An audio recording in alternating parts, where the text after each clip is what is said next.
Yo, yo, yo, yo, what up, world? What up, Fight fam? It's your boy Mac with Stay Ready Boxing TV coming at you with some news you can use and another boxing conversations. And I got the usual suspects with me.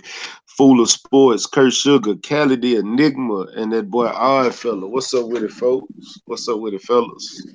What's good? Stay ready. What's going on, panel and chat? Oh man, Man, just go ahead, Kelly. oh man, all this said the same thing, man. Just everybody go ahead and check out my interview with Luis Ortiz. I uploaded up today, so if you've been missing out, and like I've been telling you, pretty much everything I've been telling you is there, man. If you want to hear about what he had to say about Anthony Joshua, Dillian White, Joe Joyce, and even Alexander Usyk and Eddie Hearn, it's all available in that interview. So just check it out later. Yeah, I can't wait till I get a chance to sit down. I'm gonna listen to it since we already started. I'm gonna listen to it tonight when I go to work. That's gonna be one of my things I listen to tonight while I'm at work. Help me get through the night, man. But yeah, hey, before we get started, I just want to shout a couple of things out, man. I want to say R.I.P. to Frank Robinson, man. Great, but one of our great baseball players. I don't know if a lot of you guys watch baseball, if y'all know about it, but um, Frank Robinson is a Hall of Fame uh, baseball player, great player, one of the few Hey, black. Yeah, huh? Frank Robinson was one of the greatest players ever played the game, man. Only player to win most valuable player in American and National Leagues, man. Frank Yeah, Robinson, man, was a beast. I love baseball. me too. That's why I know. Yeah, Frank Robinson, man. He. I think when I actually was coming up in the '80s, when I actually got into it, because I had me Hold playing on. t-ball. Where's Frank Robinson from? Where's Frank Robinson from? He's Where's from Frank Beaumont, Robinson? Texas. Yeah, he's from down here. No, He's from down here. actually, he grew up in Oakland though. He did. Frank Oh, I didn't Robinson know grew up that. in Oakland. Yeah. I did not. I knew he was Yes. from Texas. I just didn't know the Yeah. city. Yes, sir. Yes, sir. Because Okay, man. whatchamacallit, don't forget, Bill Russell was actually originally from Louisiana, but he went to school in Oakland too. Same So thing like I about said, man, Shaq. yeah, Yeah, yeah, Shaq was from New Jersey, but grew up in ended up moving to San Antonio. Louisiana. He still got his New Jersey accent if you ever listen to him. Oh He's got yeah, yeah, 55 from the Shaq. East Coast. Yeah, Yeah, yeah. He Shaq, got a Shaq from movie New York. theater here. Another, Yeah, Yeah, he he from from Newark. Newark. He from Shaq my from neck of the Newark. woods. Yeah. yeah. Yeah, he from Brick City, man. He from Brick City. He still sound like he's from Brick City. He Frank ain't never Robinson. picked up no Southern accent, bro. Frank Robinson was also the first black manager in the sport. That's correct. Facts. Yeah, 586 home runs, 1,800 RBIs, man. Plus he ain't take nothing off nobody. He was like real mean because of racism. It shaped his personality. He didn't take garbage from nobody. And I remember, man, when a pitcher wanted to leave the mound, he grabbed the pitcher, told him get back on the mound, and took the ball. He ain't played, man. Frank Robinson, great baseball player. yeah, it was. Didn't he win the Triple Crown too?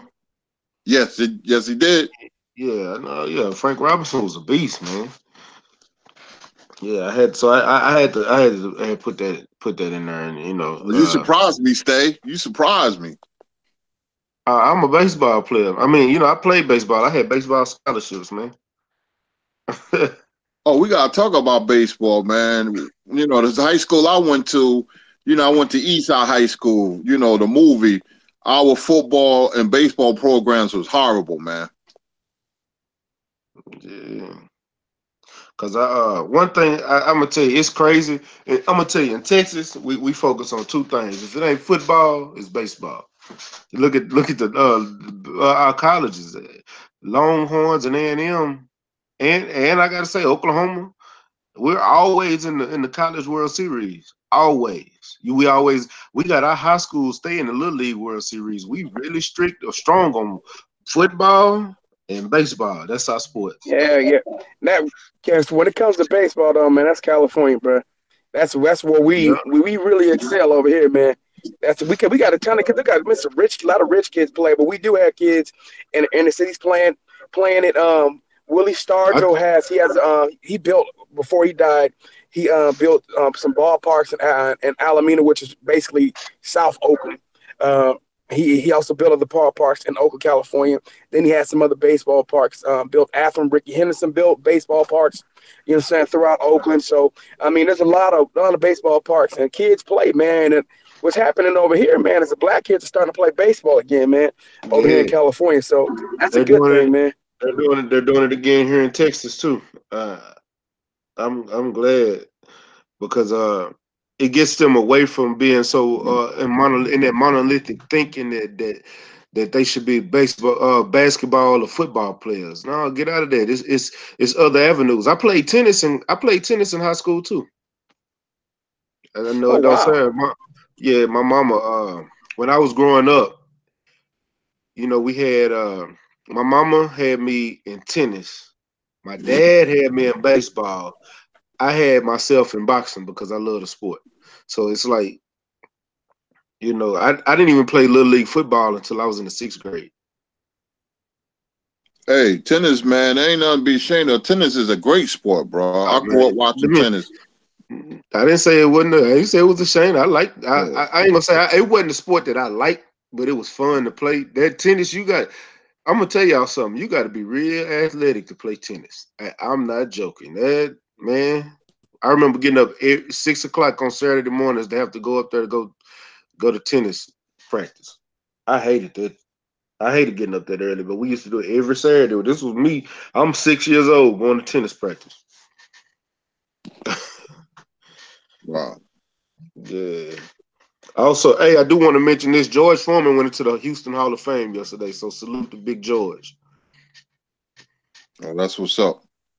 Yeah, man. And Callie, I wanted to ask you. So in that interview, I didn't get to hear the interview, but I do want to ask you some things about it. So, what was his? I want to know what was his talking points on his names being thrown out as far as people using him for clout chasing.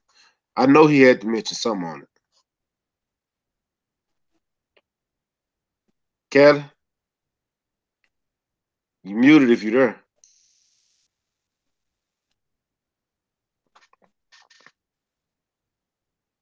Hello.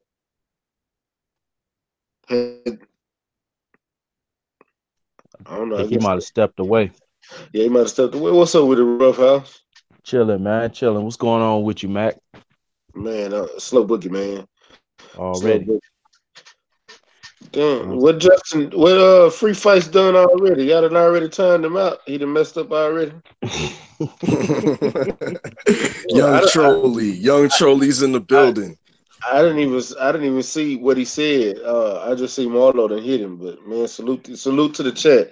Salute to Syndicate J, Marlo's Corner, Main Boxing, Biker, Boxing Conversation with Reggie Owens, Big Money, Beaskins, Saint Cruising. Salute to you guys, man. Salute. Hey, Hey, y'all did the Mac. damn thing with that interview today. Hey, appreciate that, bro. You know what I'm saying? Like I said, we just trying to shine a light on these up and comers, you know what I'm saying?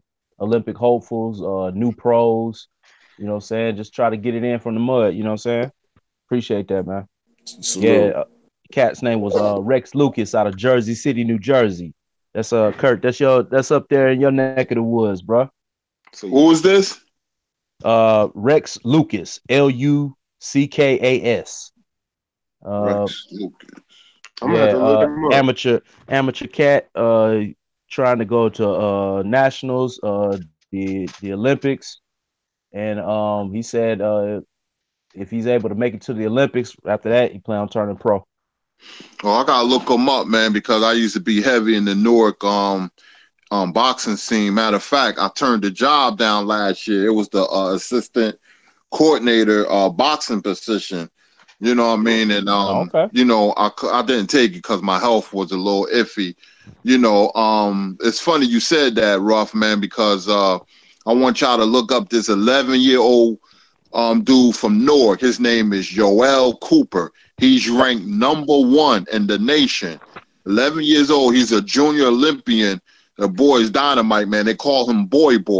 So Newark, where I'm from, we always had a strong boxing tradition. Remember, Marvelous Marvin Hagler's from Newark. You got Shakur Stevenson. I can name a bunch of fighters. Gerald Hayes, James Hard Rock Green. They all from Newark. So his name is Joel Cooper. They call him Boy. Yesterday he's ranked #1 junior Olympian, 11 years old. That's what's up. Hey, we'll check this cat out. That's what's up. Okay. Hey, Yeah, Matt. Yeah, what's up? Hey, man, can I say something off the rip, man? I don't know if y'all done already brought this to light, man, but I want to say happy birthday, you know what I'm saying, to my homie from the north side. You know what I'm saying? The odd fella. As I'm Stop scrolling, it. hey, as I'm scrolling through the gram today, man, I see a little picture of a little baby on there, you know what I'm saying? Turned out it was odd fella. Looked like he was fresh off a Similac and a blunt.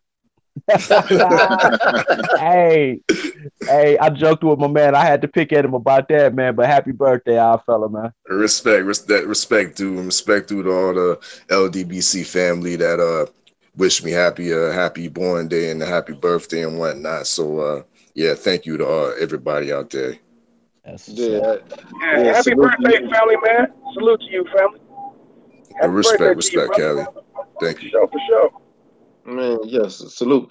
You and 503 like a week behind each other. Are we? Yeah, 503. Oh, okay. 503 birthday was last week. What's up with it? Oh, Legendary yeah. Top Cat. Happy belated birthday to 503. I didn't even know. Yeah, I said it on the show. You know, I forgot. You wasn't here that day. Nah, I must not have been.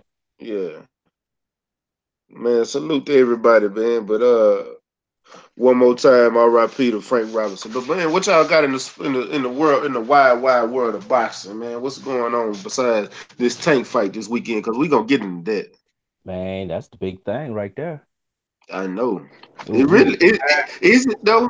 I mean, well, Hey, yeah, I guess not. But it's No, the I guess it's I'm gonna the tell you, I'm happy because I'm glad to see my boy back in the ring, but I'm upset because uh, I know it's like when the competition level. I'm not yeah, mad at the person he's fighting because he couldn't control Abner Mares pulling out the fight. right. And I thought that Abner, even though I know he was going to beat Abner, I thought it was going to be at least competitive. I don't think Ruiz is going to be competitive whatsoever. If he don't get 3 to 4 rounds, then I think he's just going to play around with him just to give the fans something to see. But I don't think it's going to be competitive whatsoever. Hey, Mario Barrios is on this undercard, just to let you guys know that. So is Javier Fortuna. So there's some good fighters Hey, on the undercard. And Jose I, Ramirez fights the next day, which I'll be at both fights. I do want to see Saturday and Jose Sunday. Ramirez. Yes. I don't care. How can I say this? I don't give Make two shits about Javier Fortuna. I'm gonna say that now. That's what But I you don't. fighting Sharif Bogaray, Uh, and we ain't seen Bogaray in a minute. man, Except for in Javier, Mayweather gym. I was sitting at the fight when Javier Fortuna played dead. I don't. Fuck Javier Fortuna. He faked that whole thing. I don't care what. No, go back and why he faked that whole shit. And Hey, that they Hey, shit took but two good. points on from him, top of that, man. hey, on top of He that, hit you the guys. corner and jumped back. Hey, on top of that, Gabriel Flores fights on Sunday too. So there's Not another that, top ranked prospect fight. So yeah, what'd you say, legendary? Hey, legendary, you know? I say Javier Fortuna had 2 points. They took 2 points from him, man. He looked for his first route up out of there, man. That nigga crashed the car and jumped out. For that Real hoe talk. blew up, man. That nigga caught 2 points, took 2 points. He was gonna lose that fight, man. And He was Adrian getting his Granado ass was whooped fighting anyway. hard than him. Yeah, that's what I'm saying. Adrian Granado was fighting hard. I like Adrian Granados. I, I know I'm probably gonna eat crow, but I still pick Adrian over Danny Garcia. I don't care. I like Adrian. I don't like Danny. Wow. I think he gonna give him a good fight, but I think Danny hit too hard, man. Nigga, Danny hit Man, hard, man. do Danny really hit that hard? Danny hit hard, man. And he gonna what's Colin gonna be there to get hit. I'm saying that because he gonna give Danny a lot of opportunities to catch his ass this time, man. Cause that's just his style of fighting. He take risks. Mm-hmm. Yeah, and you talking about Mario Barrios? That's a cat that I've seen a couple fights previously, man, and he's an interesting young cat. You know what I'm saying? Seems like he's got some skills. He's got some potential. He's still got a little ways to go before, you know what I'm saying, he reaches the level of some of the other, up and comers that we're excited about. But, he's got something to build on. So, you know what I'm saying? We see how he does this weekend. Okay. So what is y'all thoughts on the whole fight? What's all the fights on the fight card this weekend? Hold on. Yeah, like I said, Gabriel Flores Jr. fights on the undercard of Jose Ramirez. Ray Beltran fights on the undercard of Jose Ramirez too in Fresno. So, you know what I mean? I'm looking forward to me both fights this weekend. So I'm juiced by this, man.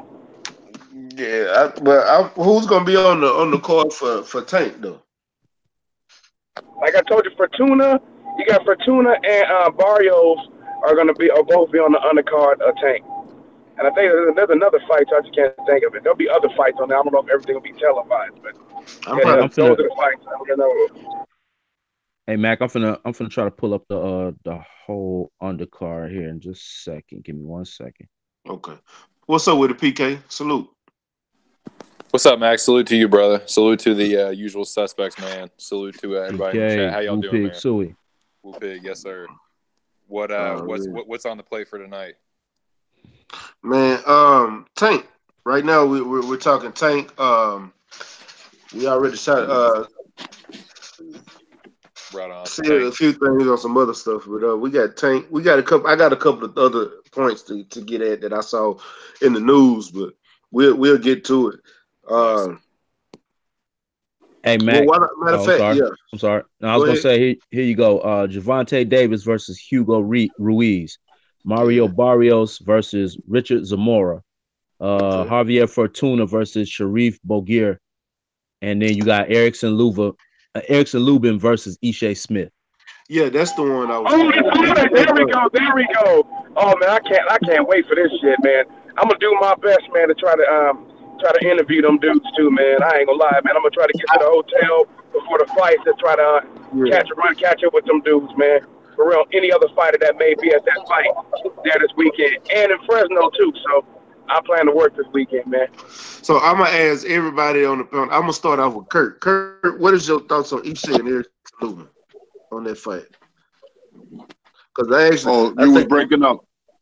Oh, I said, what's your thoughts on that Ishe Smith and Erickson Lubin? Well, Ishe Smith, man, can make you look bad. I like Lubin to win. It won't surprise me that he'd be unimpressive because I don't know where his head at. Most young fighters, when they get KO'd like that viciously, they're never the same, even though I believe he had a fight or two after that. I'm not sure, but this is getting his confidence back. But I wouldn't have fought no Ishe Smith, man, because he's the wrong type of fighter to fight. And on a good night, who knows, man? Boxing is the theater of the unexpected. Ishe Smith is up there in age, but he has enough savvy and moxie to make you look bad. And if you have an off night, anything can happen. So I think they chose the wrong fighter, but I still favor Lubin. But on another thing before I pass the mic, doesn't DeGale and Eubanks fight this weekend? Yes, they do. Yes, they do. Oh, just to let you know, Kurt. You do know Lubin said that he wants another shot at Charlo, so that's one of the reasons why he's going this route. He's only had one fight since being knocked out by Jamel Charlo, but he says he plans to knock Jamel Charlo out, and that's why he wants to fight Ishe Smith. So he said he plans to knock out Jamel Charlo. He said it was a fluke, and that Jamel Charlo was a bitch. I'm just quoting him, man. Wow. Nah, he's a fool. He's a fool, but yeah. Well, whatever. His mom put a battery in his back, just to let you know. That's a fact. Hey, DeGale and Eubanks fight on the 23rd. Oh, I thought on the 23rd.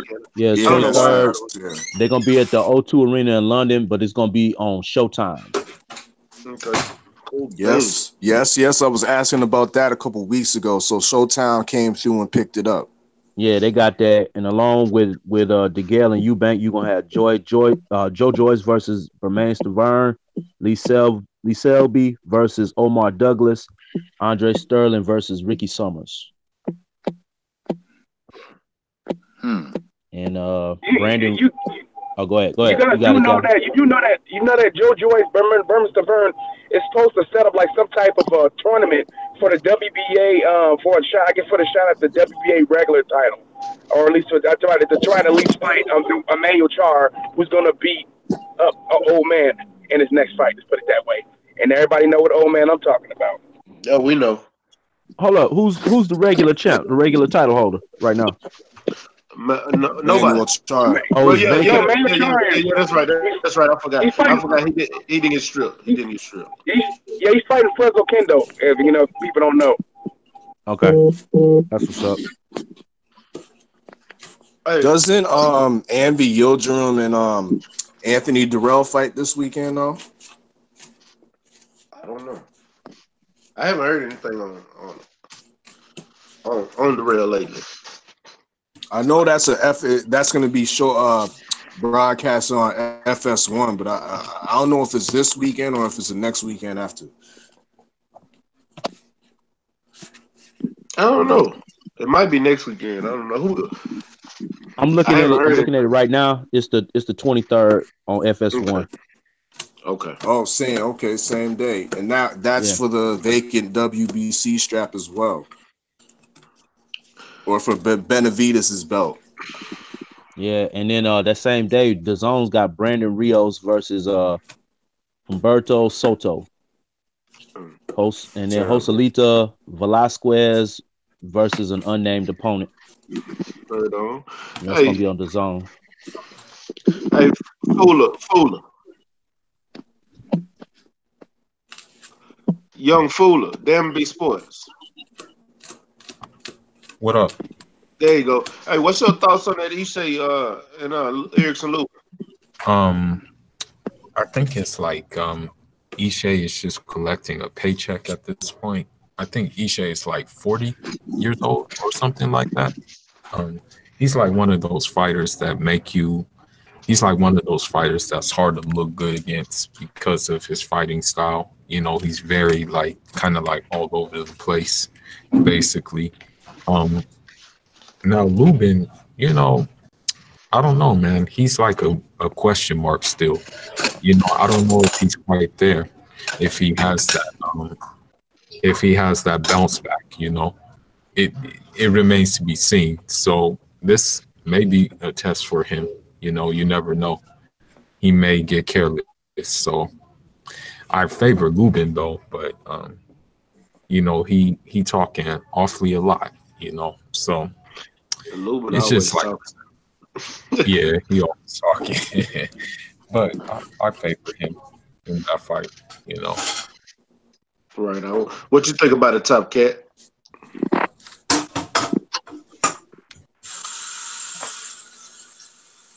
You hear me, Legendary? Hey, y'all turn it real quick. I'm finna jump back in. All right, PK, what's up? What's your thoughts on it?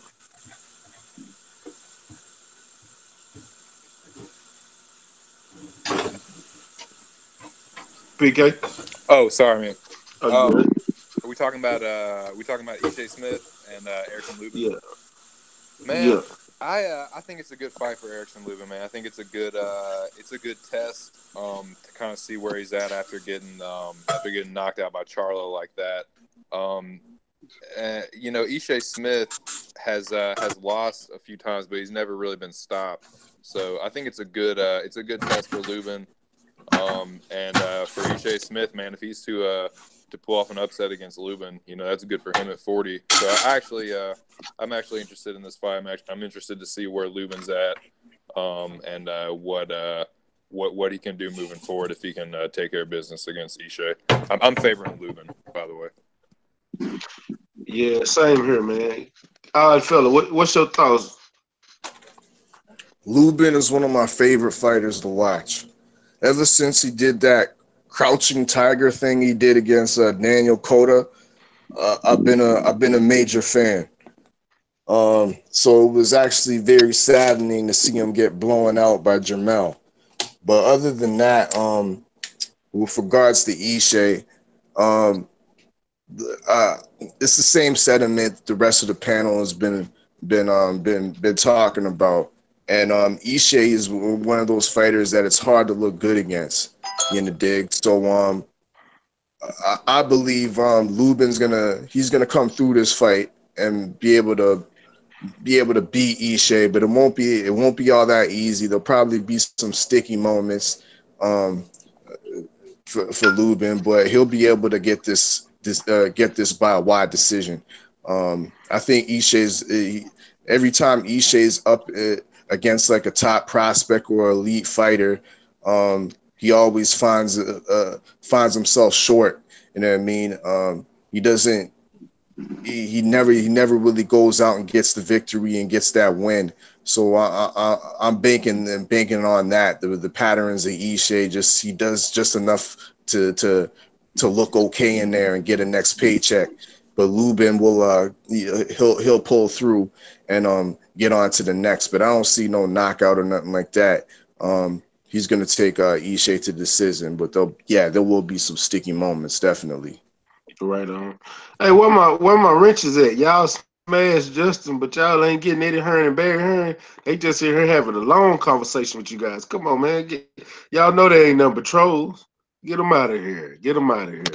But what's up with it, Kelly? What's your thoughts on it? You there, Kelly? Yeah, me personally, I see this actually as a stoppage, man.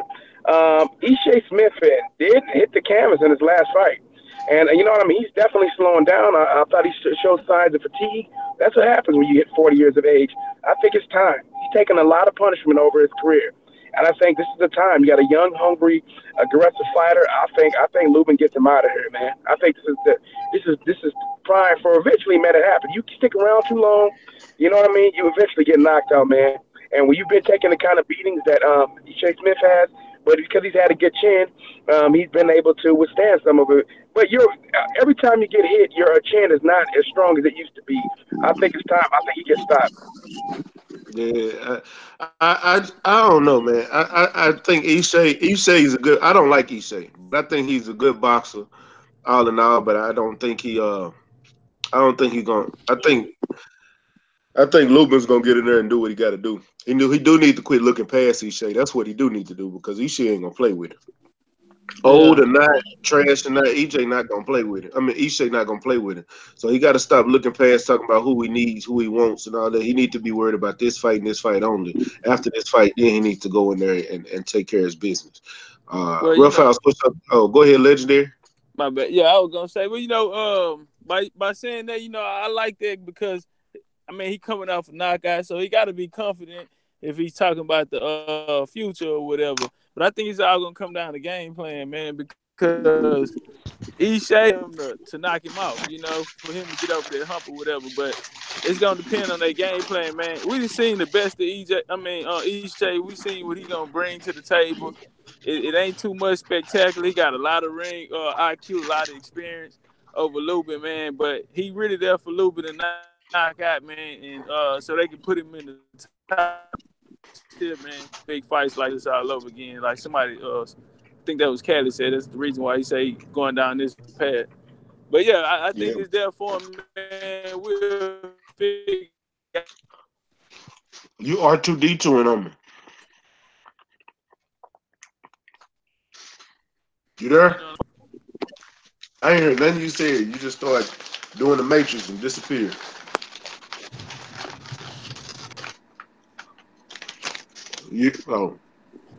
Roughhouse, what's your thoughts on it? Man, Ishe Smith is that crafty, savvy veteran, with a lot of ring experience and pretty good ring IQ. 29 wins, 10 losses. And you look at some of his losses, we got Tony Harrison, we got J. Rock Williams, Vanis Matarosen, we got Erislandy Laura, the top tier elite level fighters. He could never seem to get over the hump when it came to facing them. This is going to tell the tale. I put Ishe Smith in that same category as an Austin Trout in terms of he's a fighter that can make you look bad because of his style, because of his ring IQ, because of his awkwardness. and all of that. You know what I'm saying? Now that being said, Erickson Lubin, he did come back after the Charlo knockout, and he stopped his next opponent, who was really a nobody.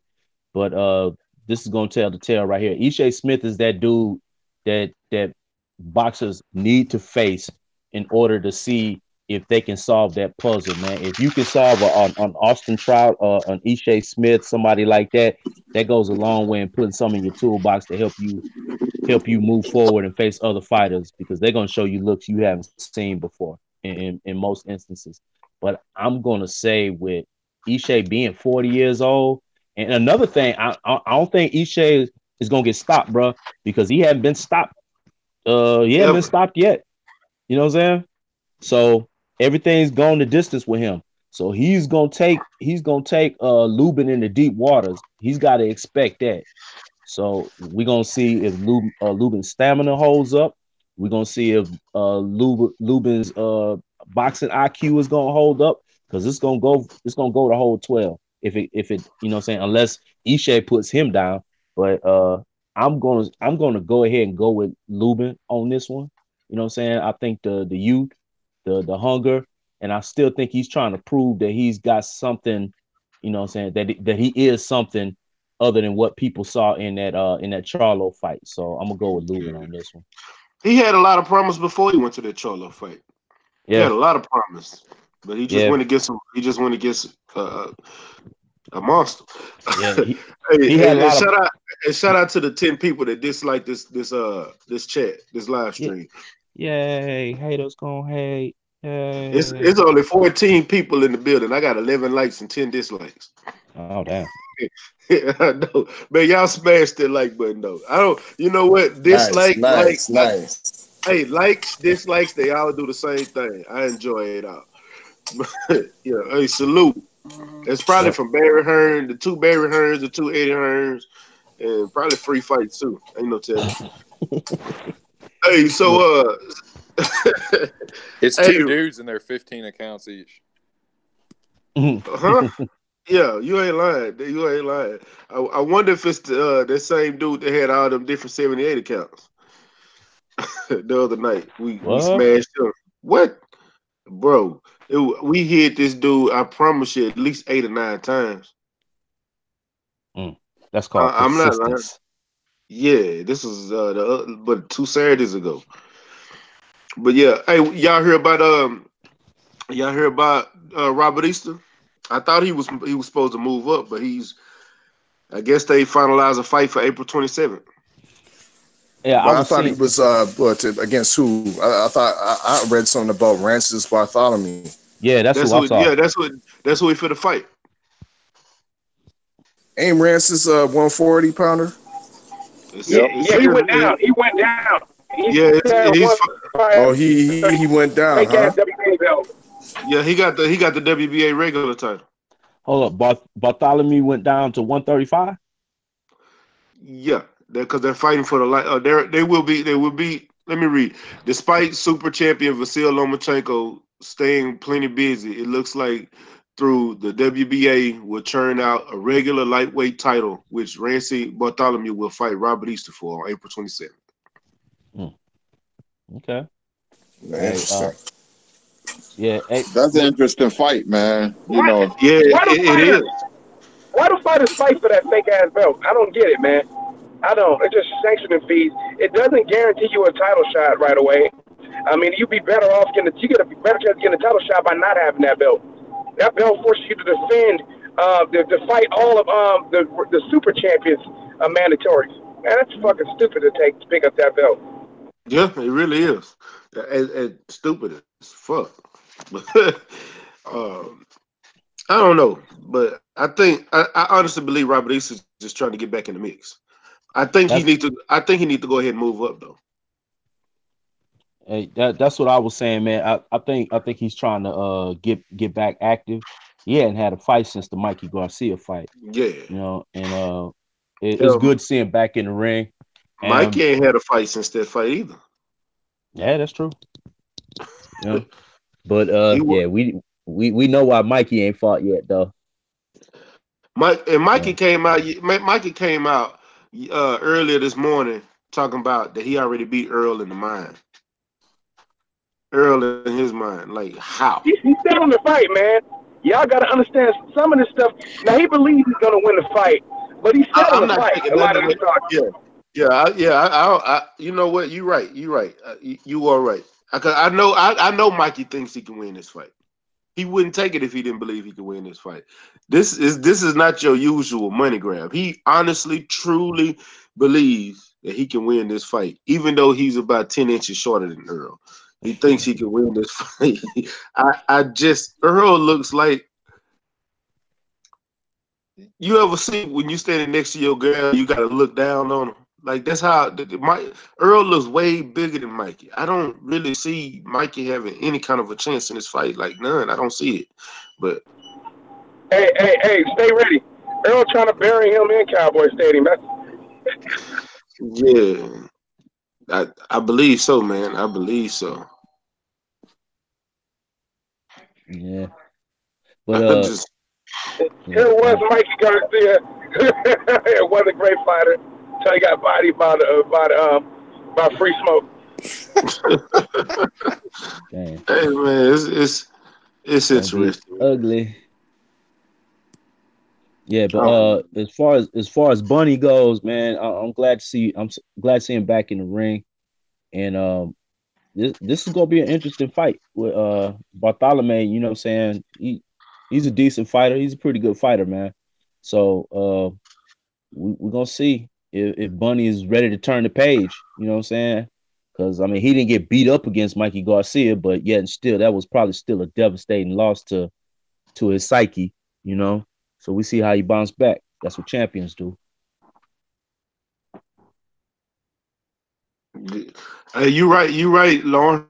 Lawrence said Earl ain't had a fight since before Mikey. Hey, y'all take over real quick. This is my mama. Hold on. This commercial break is brought to you by.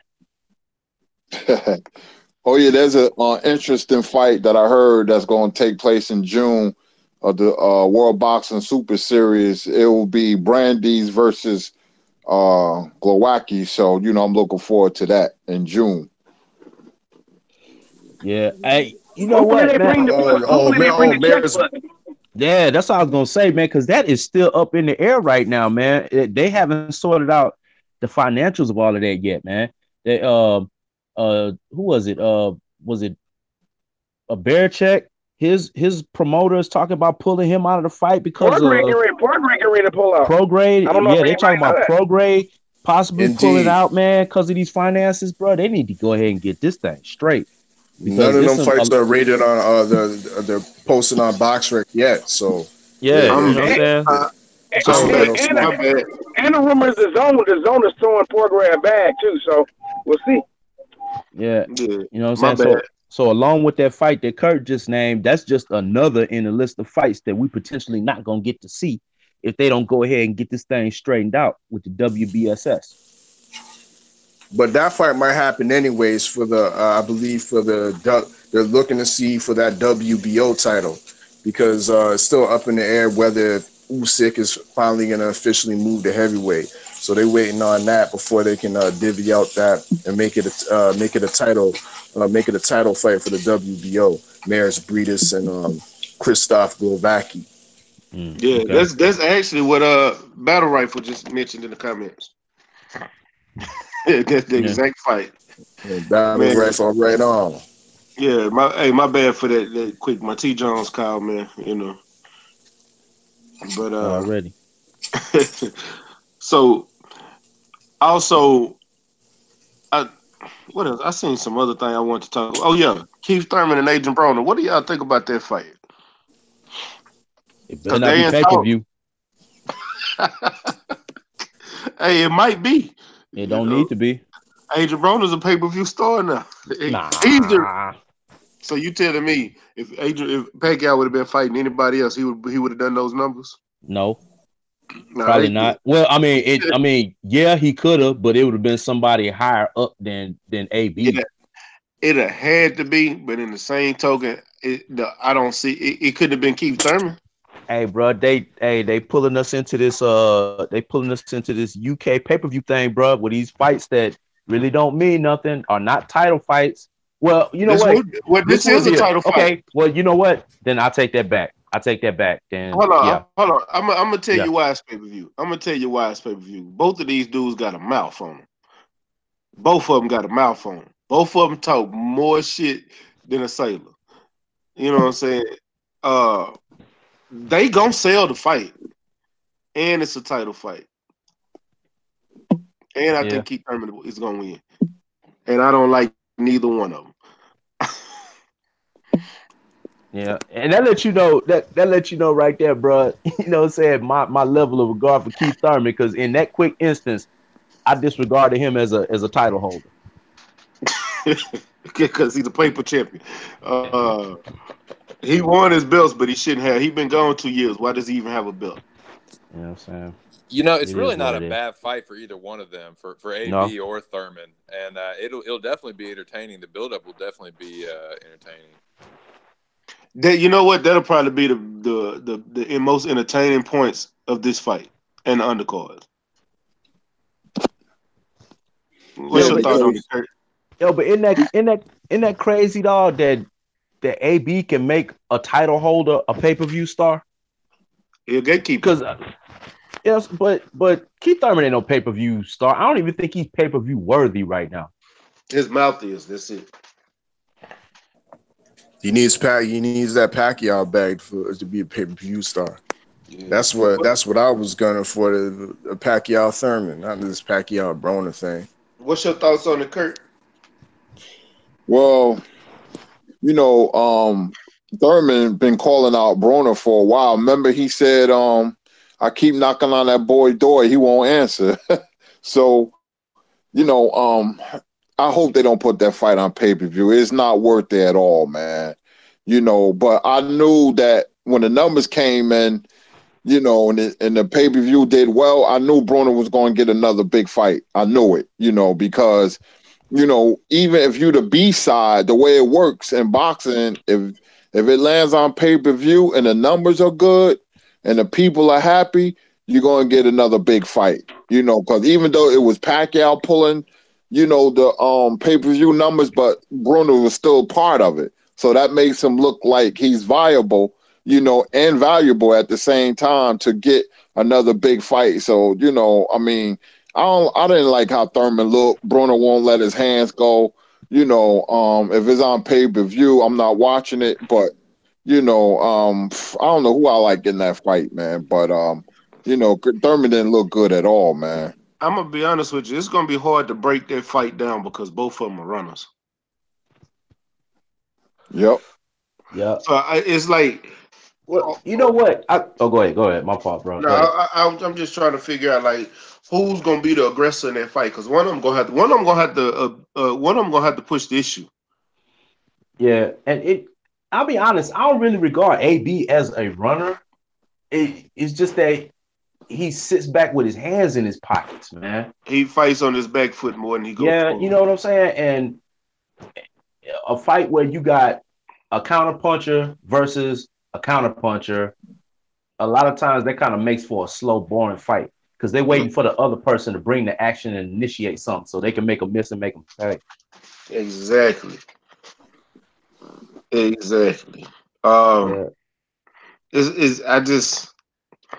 I don't know. Both of them too scared to bring the action because they're scared of getting hit. And both of Broner got sneaky power. I've heard that from too many people that have sparred him. They say he way more powerful than people give him credit for. Keith Thurman, we know Keith Thurman got some kind of power. He got the nickname one time for a reason, even though he was fighting tomato cans. Because when he got upper level, he ain't knocked nobody out. But he got some kind of power somewhere. I wouldn't be surprised if one of them, just because they scared, one of them got a knockout in this fight. I wouldn't be surprised. Would not be surprised. Wouldn't be surprised if Aiden Broner knocked Keith Thurman out. Wouldn't surprise me. I wouldn't either.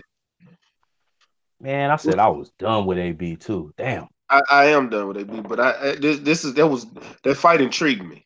It intrigued my interest. Hey, and if Josecito Lopez can put Thurman in trouble like that, I mean, I think AB can. I think that he lost a fight against Pacquiao, but I think he looked better than he has in a while. So, you know, I think that's actually not a bad matchup considering where it looks like Thurman is right now and where AB kind of always is. You know. Yep. What's your thoughts on it, Legendary? Top Cat, you there? Kelly, you there? Yo, Kelly. Fooler, you there? Yeah, where everybody at? Hard fella, you there? Toss-up fight. Oh, there you go. Somebody grabbed the mic. Probably toss-up fight. Because I agree. On one hand, you have a guy who is gun shy, and then on the other hand, you have a guy who's like he likes to ride his 10 speed. So it's a toss-up fight, but I don't think it's going to be entertaining though. I'll say that much. It's not going to be an entertaining fight. Both of them have styles that are like, and they just have whatever style. So it's just, I guess the build-up may be cool because they both like you said, they like to talk a lot. So I'm looking forward to the build-up if it does happen. But the fight itself, I think it's going to be boring, to be honest with you. I'm God in there. Fella, what you got on it? I don't want to, man. Huh? I don't want to see this fight at all. A Broner Thurman, hell nah. I don't even care for Broner no more. I mean, and Thurman's reaching that status as well. Like I said, I'd rather see Thurman get in there with Pacquiao to raise his profile a little bit because to be honest, Thurman's taking it. It's its own doing. It's his own doing. I mean, he's been away from the game for like 2 years, but at the same time, he's really hurt his profile in the game. You know what I mean? And I know Al Heyman and the PBC, they just don't want to throw him away just like that so soon.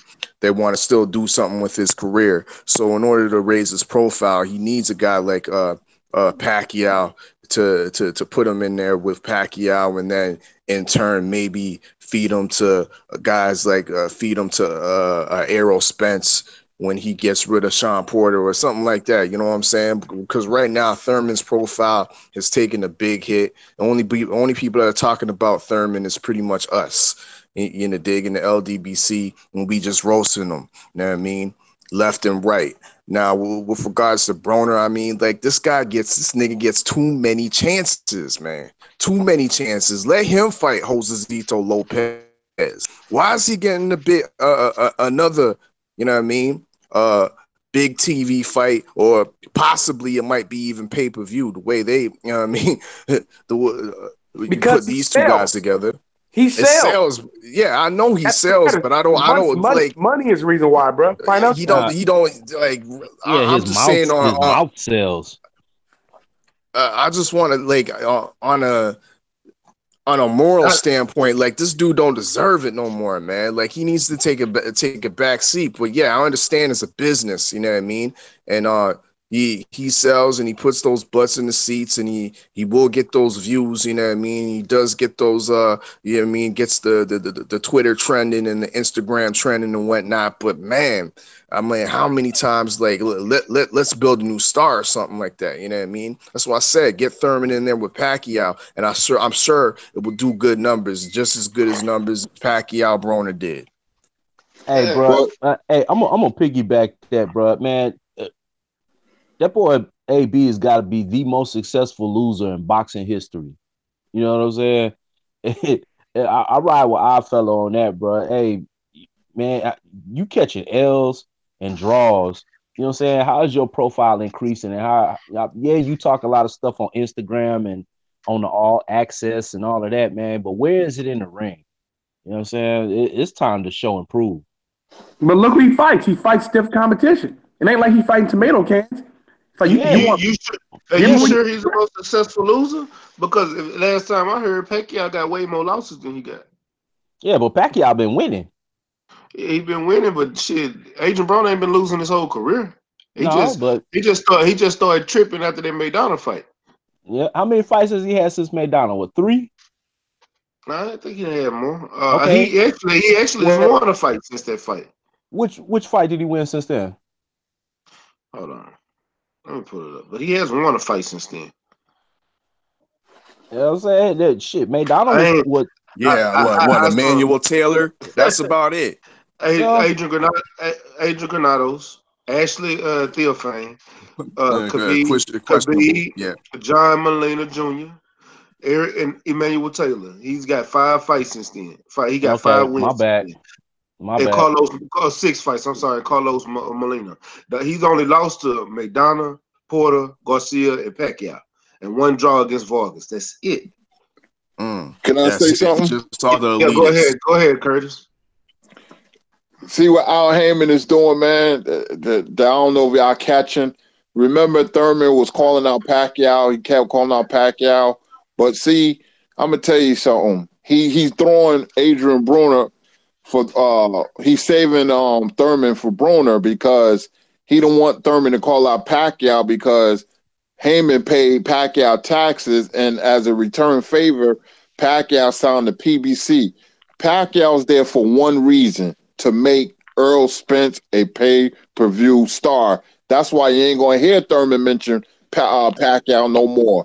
And if Spence wins in dramatic fashion over Garcia, which is the more likely scenario, then you're definitely going to see Spence and Pacquiao. So they're really using Pacquiao's name to put Spence on a pay-per-view level. And then you definitely, at the end of this year, we'll see Spence and Pacquiao for sure. So he using Pacquiao, that's boxing business, to make Spence, a crossover name. He's going to try real hard, and you're going to see Spence fighting on pay-per-view maybe for the rest of his career because he got the Crawford fight, and I don't know what's going to happen, but if he beat Crawford, Spence and Canelo will definitely fight in the future.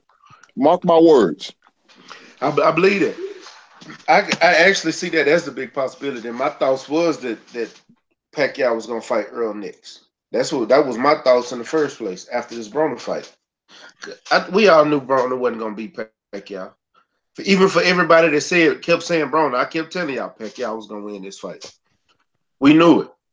However you wanted to believe Adrian Broner, but we knew Pacquiao was going to win that fight. So that was setting up the fight for Earl Spence and Pacquiao.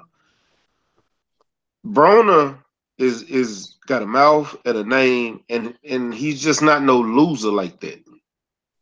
He's not. He's lost his he lost the last fight. He had a draw before that, then lost against Mikey Garcia before that.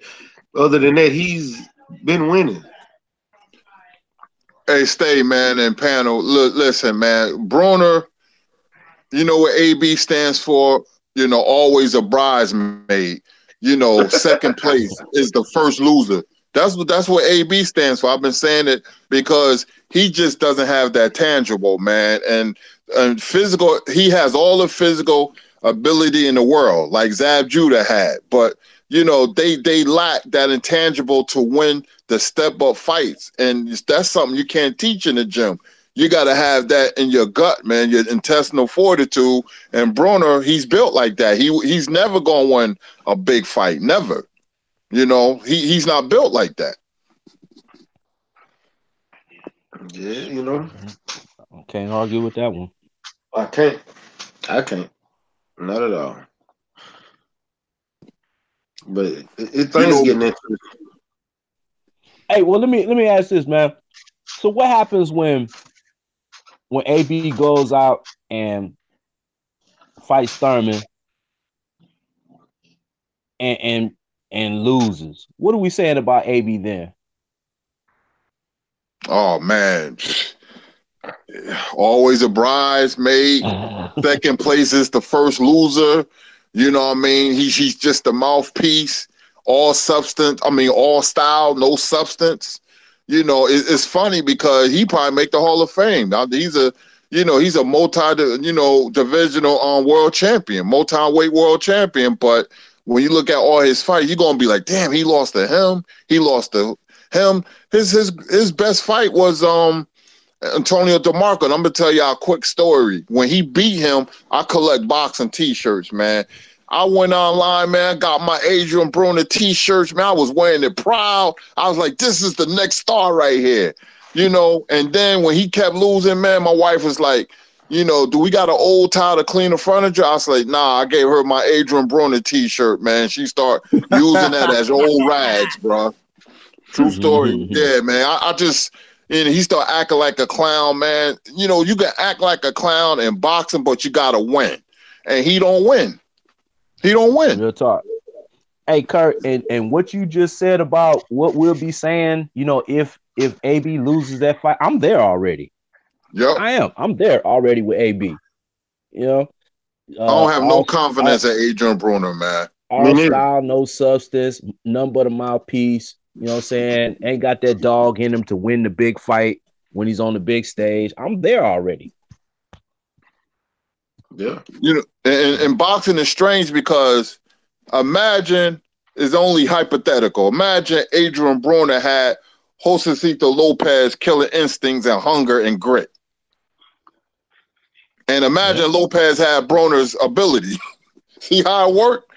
But he don't. Look, certain guys are built different. You can have all the talent in the world, but don't got them intangibles, man. And you can have both. That's why Mayweather and Ward were undefeated, because they had everything. They had grit, determination, skills. They was tough. You know what I mean? You know, you born like that. You develop that. It's a whole lot of things, man. The physical ability is just 30%. Real talk. Yeah. Man, I lost respect for Adrian Broner, because even in some of those fights that he won, dude, he don't let his hands go. No, however y'all want to look at it, he's just not that dude. He's not. You like the Paulie Malignaggi fight where he really lost, in my opinion? Like that one? Or like the Adrian Granados fight. In Vargas. You know what? I actually really called that a draw, like real life. It's like the first 6 rounds, Vargas was winning, and the last 6 rounds, Adrian Broner won. I have Vargas winning, but Adrian Broner against a mid-tier opponent like that, he gonna get the benefit of the draw, because you look at his ratings, you know, on Showtime, man, they're really good, man. You know, they're really good. You know, I was surprised when I was looking at his ratings, man, but you know, now Bob, you know, well, Al Heyman now saying, you know, you're going to fight Thurman to shut Thurman up when we going to save Spence for Pacquiao. That's the plan. Yeah, so Broner's going to get a big fight. Broner's the second biggest draw behind Deontay Wilder. Yep. Yeah, it is what it is, man. It's crazy. It's crazy how that works. Yeah. Man, I don't know. It is what it is about Broner. It is what it is. That shouldn't be a pay-per-view fight. Oh man, it shouldn't be. So, what's y'all thoughts on Javier Fortuna? You know, I don't like this dude, so I'm not gonna answer the question. But what's y'all thoughts on him saying Mikey and Gervonta Davis is ducking it? Yeah. Javier Fortuna, man, it's like a thorn in your side, man.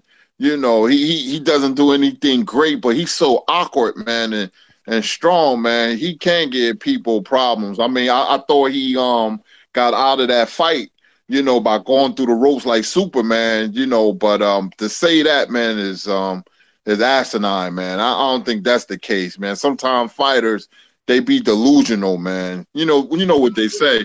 They say fighters can be the biggest liars in the world. You ain't lying. Fight. Javier Fortuna was a better fight than Mares or this one. So, I mean, I would have rather seen that fight. You sure? Just because he gave Robert Easter a fight, don't mean he would have. Nah, man, I'm certain of it, man. That's a better fight, man. It's a better fight. He brings more to the table than Mares. and Ruiz, man. It's a better fight. What does he bring to the table besides low blows? Well, awkwardness. He's also a southpaw, of course. So, you know, two southpaws, man. He just he can frustrate the hell out of you, man. Which is something that this is something that it'll be good for Tank's development. It just would.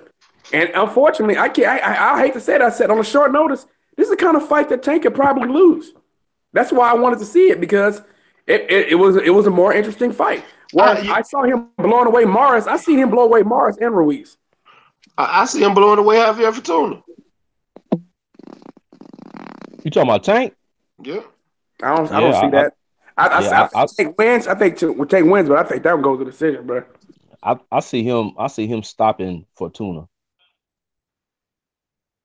Yeah, I see him knocking Fortuna out. Ain't no stoppage. I see him knocking his ass out. All I know the word that was the fight that was offered to Tank, and that fight didn't end up coming to fruition. That's all I know. That fight was offered, and it didn't happen. So I mean, I'm just saying, man, you can take what you want from that. I'm just telling you. Yeah. When was that, Callie? When were they trying to make that? Yeah, I want to know that. If I was Tank, I'd take that fight. I would. I don't think that'd be an easy fight. You think it'd be? What'd you say, Kurt? I don't think that'd be an easy fight, man. Fortuna is very, very awkward, man. You know what? I have this feeling about Tank, and I'm gonna break down Tank right now. I worry about Tank in a fight, and a fighter like Fortuna that could frustrate him. Tank relies on his power, and you have to be careful, man, because once a fighter relies on his power, he's cheating himself.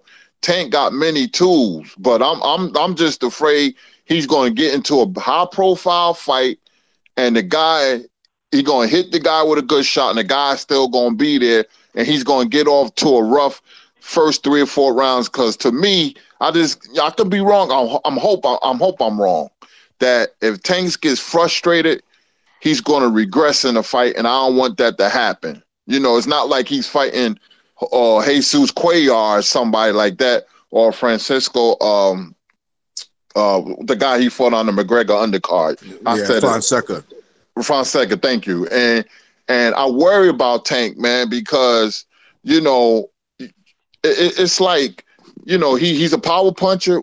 Tank looks great, man. He can punch. Especially, I love when Tank goes to the body. But what happens in certain nights where you hit certain guys and they don't go nowhere, where he adjusts, or where he get frustrated, and say like he fights a Lomachenko, he knocks out everybody. Machado, I'm just throwing names up there, Fortuna, and then he gets the Lomachenko fight because he's feeling himself, and he can't hit Lomachenko for the first 3 rounds, and Lomachenko is turning him or whatever. Will Tank get frustrated, or will he make adjustments? You ask yourself that. I can't answer that because I've never seen him fight somebody that fights like Loma. I'm gonna answer this. On one second, Callie. I'm gonna answer this. Does he has the maturity? And I can answer that, and the answer is no. I don't think Tank has the maturity as a fighter. He needs to stay active, get away from Mayweather when his contract expired, and I bet you Tank be a lot better fighter than what he is, man. You know what else Tank does too? Tank loads up way too much on his shots. Against Lomachenko, that's a recipe for disaster. Against someone like Fortuna, that's a recipe for disaster. Like I said, to me, the Fortuna fight would have answered a lot more questions. That's why I wanted to see it. I was excited about it when it was first, thrown out there. It was like an air balloon that was thrown out there. I was like, those test balloons that was thrown out there. I was like, oh, okay. I said, if this happens, man, this all of a sudden the main event has gotten better. That's a better fight than Ruiz and Mares, man. It's a better fight.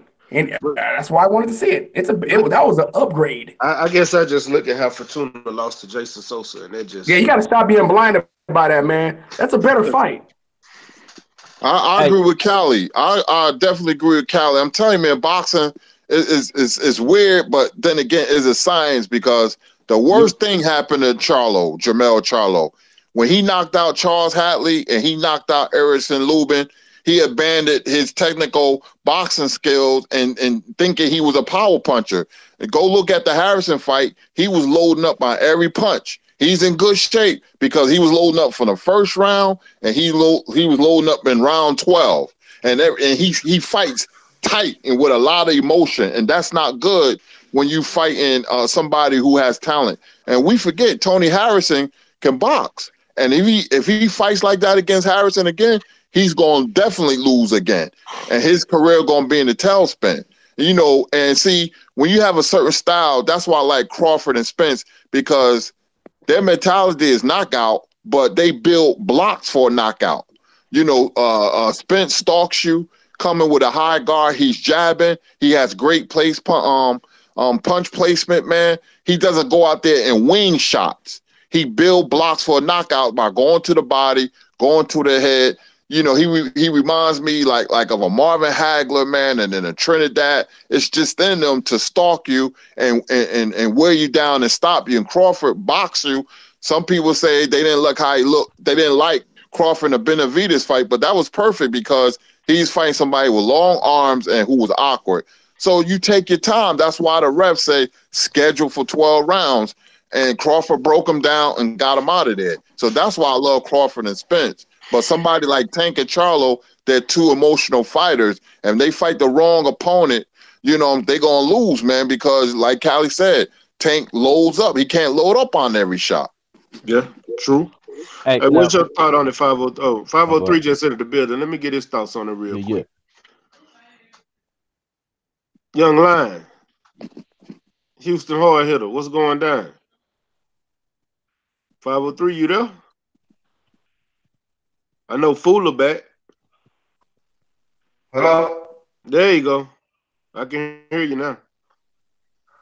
Yeah, man. I don't know, bro. I be having hardest time, bro.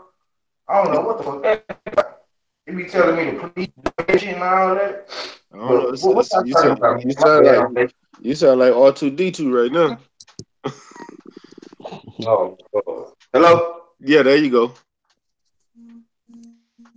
But we was talking about Tank and Javier Fortuna and how that would have been a better fight than. I'm not gonna say it wasn't a better fight than.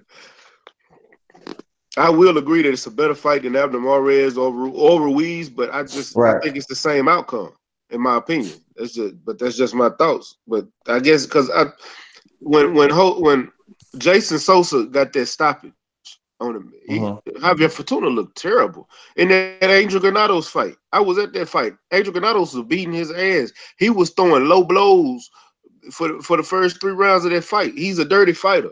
That's one of his tactics to get. He's a scrappy fighter. That's one of his tactics to get you out of your element. Get you out your element. I don't see him getting Tank out of his element. I think he mess around and piss Tank off in the middle of that ring. Right. I'm gonna be honest with you. I think that for this type of event that they're doing, I think Mares was the better fight. Because he a California native, and it's a bunch of Hispanics and stuff and Mexicans up there. Now I think that Fortuna probably would have been a good fight, like in New York or in the DMV area. Homecoming fight for Tank. A good step up fight. But I gotta agree with you on that, bro. I think it's the same outcome. Now it might be a little bit more harder to get Fortuna out of there, or it might be a little bit more harder to win against Fortuna. But I still think that Tank will win. Don't get me wrong. But yeah, man, I think Fortuna is just a scrappy guy, man. He a tough fight for anybody, bro. He a tough Dominican kid. You know what I'm saying? He gave Robert Easter some good work, man. But Tank ain't gonna respect his power. I'm gonna just tell you that right now. Tank ain't gonna respect his power. You know what I'm saying? And Tank gonna walk him down if he do fight him. And I think he should fight him next. To be honest with you, that'll be a good fight. In Brooklyn and the DMV. It's a possibility because Javier Fortuna show calling him out, saying him and Mikey ducking him. Yeah, see, that'll be a good fight in Brooklyn or in the DMV area, man, for Tank. What'd you say, fella? I said let's see Fortuna get through Sharif Bojere first, because Yeah. that's no given, that's no guarantee. Bojere got some skills. He only got that one loss to Richard Abril, and since then he's just been in obscurity, hidden in the Mayweather gym. But the boy definitely has some skills. And yeah, salute to the Ugandan African out there in the dig. You know what I mean? Salute to all my Central Africans. But yeah, Sharif Bojere, put some respect on his name, man. He might win this fight. What is And another thing I was gonna say, bro, was one thing we have seen in the past is that Tank has a good jab. Tank has a good straight left to come off that jab. I've seen him work the stick and then work that 1-2. I've seen him hook off the jab. So he's got that in his toolkit. You know what I'm saying? He's slick, he's elusive, you know. I just don't see Fortuna having enough to keep Tank off of him. You know, now Fortuna, yeah, he's awkward, you know what I'm saying, but he's not the most fleet of foot. You know what I'm saying? So I don't think it's gonna be hard for Tank to get at him, to touch him, you know. So like regardless of who the opponent was, Mares, Ruiz, or Fortuna, Tank stops him. Tank is gonna stop Ruiz within 4 or 5. I think he stops Fortuna in probably 7 or 8. You know, Ruiz, and you see, you kind of coming off my sentiments with the Ruiz fight. I said if he don't get him out there in the first 4 rounds, he's just gonna be playing with him just for Yeah, he gonna be the playing fan. with his food. He playing Yeah, with his food if he doing that. Yeah, just for the fans. That's just something for the fans. PK, what's your thoughts on it? You've been quiet over there. On now on Tank, man, I don't know. It's me personally, I would like to see him. I think someone mentioned it earlier. I'd like to see him get away from Mayweather, and I'd like to see him get. I'd really like to see him go to Al Haymon and really just use Al Heyman's services as an advisor, man, and help him kind of build his own career and help him kind of promote himself. I think Tank just seems like a kind of dude that might just need a little guidance and a little like mentoring. But I think that he does have like Box said, man, he's got really good skills for a young guy, and he definitely has serious athleticism and power. So I think Tank. I haven't seen a whole lot of Javier Fortuna's fights, so I can't speak too intelligently on it. But from what I've seen, I think Tank has a lot of potential, and I think he'll take care of business against Ruiz. Yeah. Fuller Sports TV. Young Fuller. You're on mute if you're there. Yeah. I think that fight would have been like he would have got that work from Fortuna, because Fortuna is that guy who's like a brawler type fighter, and out of his career, Tank ain't really fought no brawlers like that. So it would have been a different look for Tank if that fight were to happen. Picture it would go something like the Mayweather Augustus fight. Augustus gave Mayweather that work. So I'm thinking that Fortuna would have gave him that work too, because the Robert Easter fight, I thought it was a tie. I didn't think Robert Easter won, but I thought that fight was a tie. So it would have been a good scrap. It could be a good scrap if it do happen, though. Didn't Robert Easter get a drop, and that's what won him that fight? I think that's what. When I watched that fight, I think that because he was on the that fight was on the undercard. Wasn't that fight was on the undercard of Lamont Peterson and Earl fight? I think so. Yeah, and I think Robert Easter got a drop in that fight, and that's what won him that fight.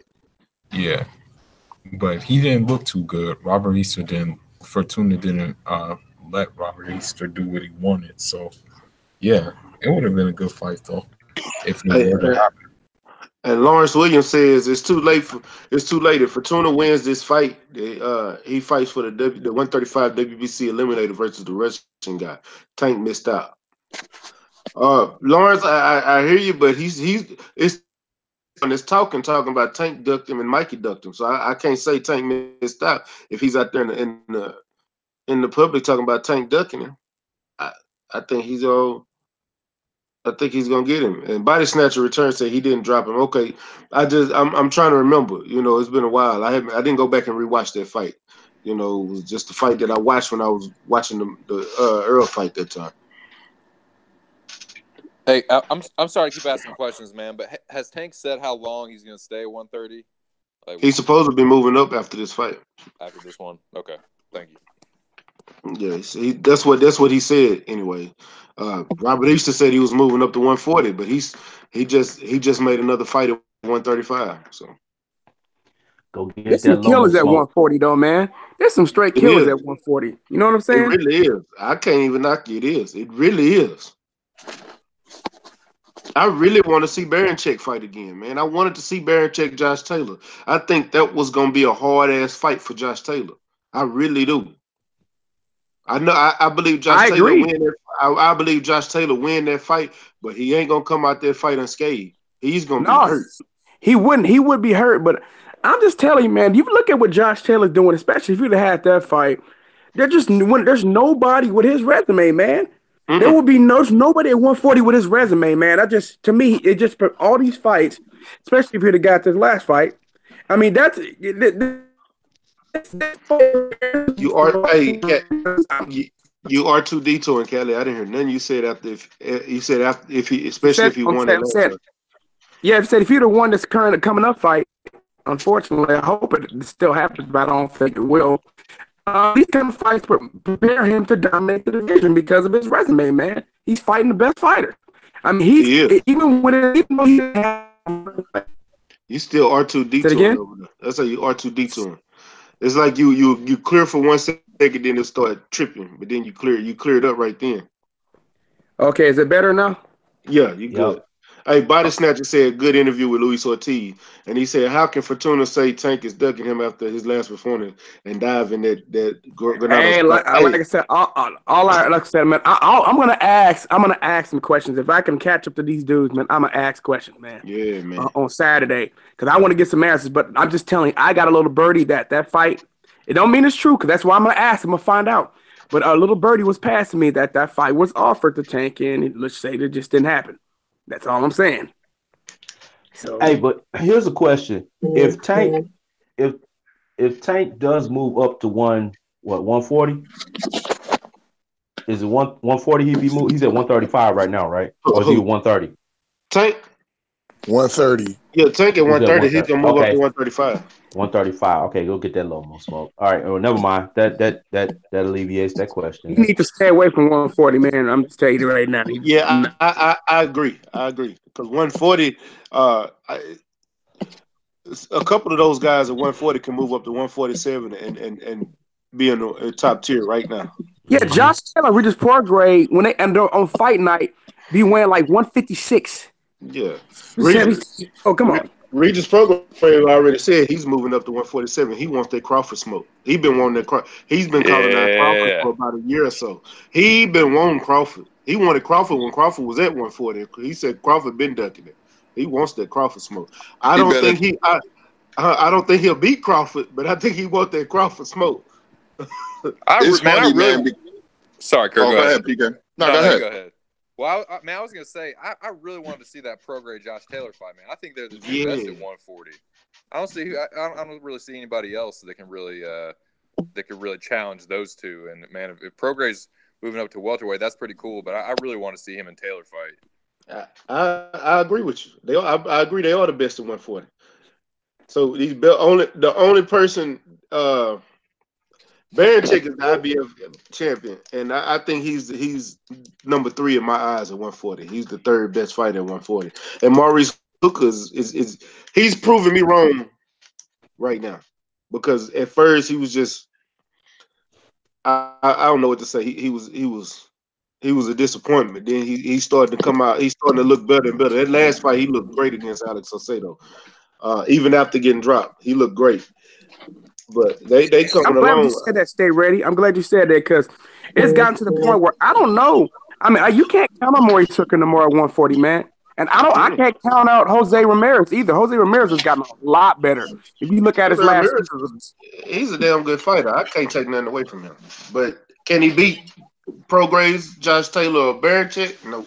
No, I don't think anybody beats. I don't think anybody beat Josh Taylor, man. And I'm standing by that, man. I don't see it. I think everybody uses Josh Taylor. I think Josh Taylor's a monster. I do. I think he's the best boxer. He has hit with power, and I think he's the slickest and the best athlete at 140. On top of that, too. Mm-hmm. Agree. What do y'all think about Curl Relic? Relic is a good fight. Relic I think Prograis will beat him. You know, that's why I wanted to see, man, that tournament, man. Hopefully, you know, it can go on, man. It don't look good right now, but in boxing, man, things change in a second, you know, on a dime. So I hope it can go through, man, because those are two good quality fights. Those are fight fan fights right there. Relic and Prograis, man, and Taylor and Baranchyk. Baranchyk has heavy hands, man, and he's going to bring the fight to Taylor. So that's a damn good fight. Hey, Kurt, I'm glad you brought that up because I think Relic is a dangerous fight for Prograis, man. You know, just because of his style, you know what I'm saying? That's a dangerous fight, man. If Prograis wins that tells you everything you need to know about Prograis, that he's the real deal because Relic can fight, man. Yeah, Relic can fight. My question about that particular fight is that Prograis got more power than we actually just pay attention to. I think like the last fight, I think he played with dude. I think he did. He went those 12 rounds on purpose.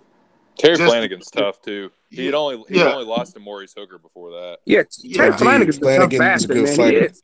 I think he did that just to prove that he can go 12 rounds. I don't know. He beat the shit out of Terry Flanagan, man, for 12 rounds, man. I mean, it's just goddamn. I know. That's what I'm saying. What'd you say, Kurt? I'm sorry. But you know what? In 3 years, 4 years, maybe before that, the welterweight division is going to change faces, man, because them fighters going to be moving up.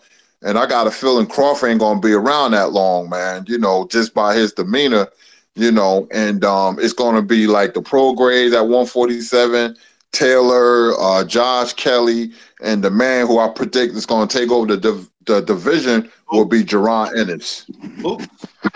And Josh, and don't forget about don't forget about Ennis either. Don't forget about Ennis. That's what I say. I think he's going to take it over.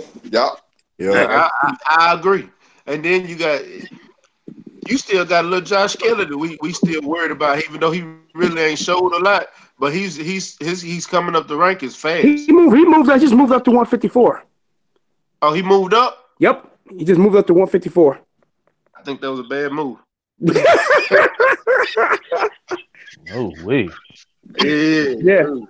He's got a pair on him. Yeah, he got 154. Ain't no punk either.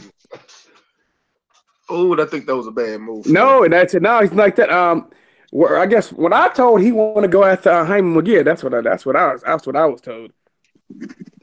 I think he's a crazy idiot, but hey, if he's fooled. Hyman McGee me, but wait, what do I know? He got a better chance against Sean Porter. Sean Porter beats his ass, bro. Hey, I'm saying he got a better chance against Sean Porter. Nah, he don't want. Hey, Hyman McGee gonna eat that dude up, man, like Scooby Snacks, man. Josh Kelly gonna kill him. He's too small. He don't have that build. He might grow into it later, but right now he don't have that 154 build. Right now, everybody on the panel, how many rounds would you give Josh Kelly against Hyman McGee? 2, 3. Josh Kelly. You mean Josh Kelly? Yeah, Josh Kelly. Say Josh Kelly. Josh Kelly. My bad if I said Josh Kelly. I give him like 6 I give him a chance, man. Yeah, he's a slick fighter. I give him that. He's real slick. He's crafty. He's real. Hey, his hands down by his waist. He leaves his hands down by his waist. Exactly. That's why I say them hooks that's coming from Hyman, he's gonna look like Saddam Ali. I think his defense will be a little bit more on point for a guy as dangerous as Munguia.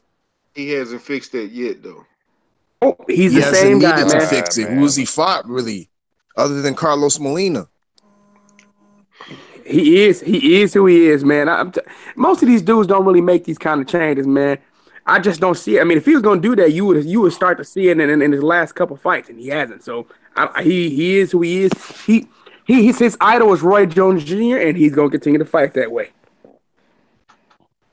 I mean, he has decent size. It's not like it's out of the question for him to step up to the 154. I believe he is about 5'10" tall, and he has even in previous fights fought over the welterweight limit, like at 150, I believe. So to me, it's not much of a stretch. Munguia is definitely not the total package yet, so I could see why Kelly would be trying to target him first, other than and bypass or not even look at any of the other 154 belt holders because they're a little bit more seasoned. Even that the what's his name, the Argentinian cat, Castano. Munguia would be a better opponent than even Brian Castano, the guy that's fighting Erislandy Lara coming up. So you giving them a chance? Yeah, I'm giving Josh Kelly a glimmer of hope. You was making it sound better than the hope did what you giving him, bro. I'm with Pert. About 7-8 rounds, man. 7-8 rounds before Munguia figures him out. Yeah, hey, fella, you never heard of the term beating around the bush, man. You know what I'm saying, man? You sugarcoated the shit out of that, bro. Hey, pandering. He was pandering.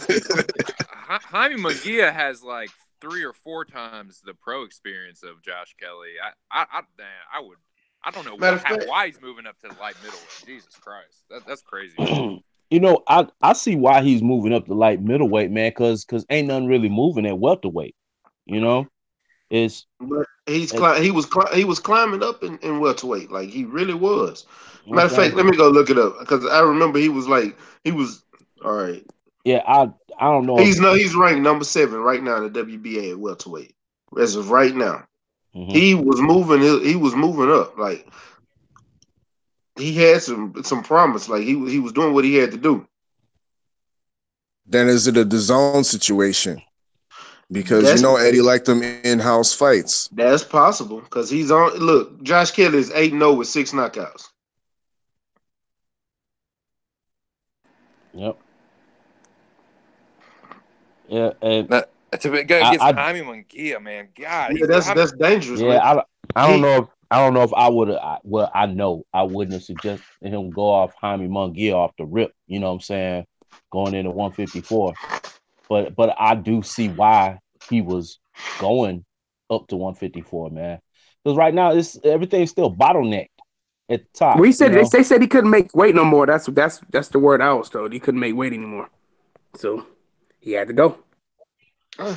Where is his weight at? Because he's not like he looks slim. Like if what you call it, the slender fighter. He's not stout. Yeah, that's what I was told, that he cannot make weight anymore. He had no choice but to go up. He didn't want to go up. He wanted to stay at welterweight and be a prospect, but now he's going up. He said he's going to take. I guess the word is that he's going to take a chance and go after Jaime Munguia. I hope it's not clout chasing, but that's the word. That's the word I was told. He's going after Jaime Munguia. You think he can get him? I mean, if he can, more power to him. But with God, go get it. He getting stretched. Come on, this is bullshit. There you go. He getting stretched. That's a better fight, but I don't think he's ready for Kell Brook. I think Kell Brook muscling. Nah. No, actually, funny thing, I did hear he did call out Kell Brook. Hey, he called out Kell Brook. That's one of the fights that he wants to get. Kell Brook, so that's true. He called Kell Brook out. Kell Brook got that work from the squiggly man. Bruh, I don't believe in Kell Brook no more. You know what I'm saying? Kell Brook only got 2 losses, bro. Come on. Hey. He won the last fight, bro. But he looked horrendous winning it. That dude that he fought shouldn't have gave him no trouble at all. Did you know that guy's a stripper? Yeah, you know that guy's a stripper, right? I was just going to say that he was fighting a stripper, so maybe it was strippers from down under. Maybe he was a little too elusive, Kel Britt got pieced up by the squiggly man. Magic Mike him.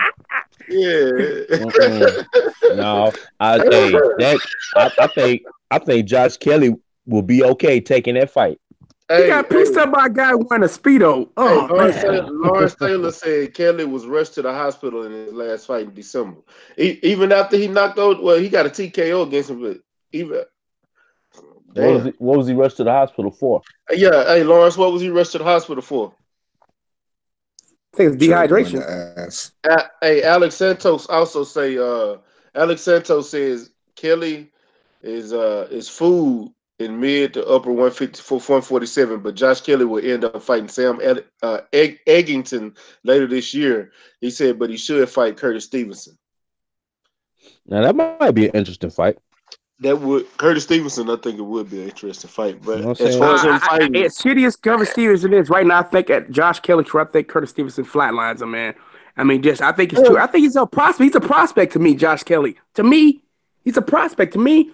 So him trying to fight him again, man, I guess maybe he feels like I got to hurry up, and all these prospects feel like they need to move along quicker, man. I don't get it, man. damn, Rapture. He's man,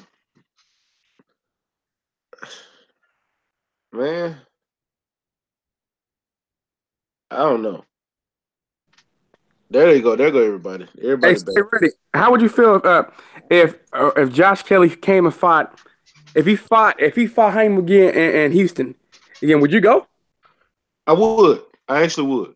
He's gonna say, "Man, we're gonna watch his body. We're gonna see Josh Kelly get body." If Hyman come back to Houston, I watch Hyman. I like Hyman McGee, Yeah, dog. Jaime's I like my that guy, dude. man. That's my Yeah. guy, man.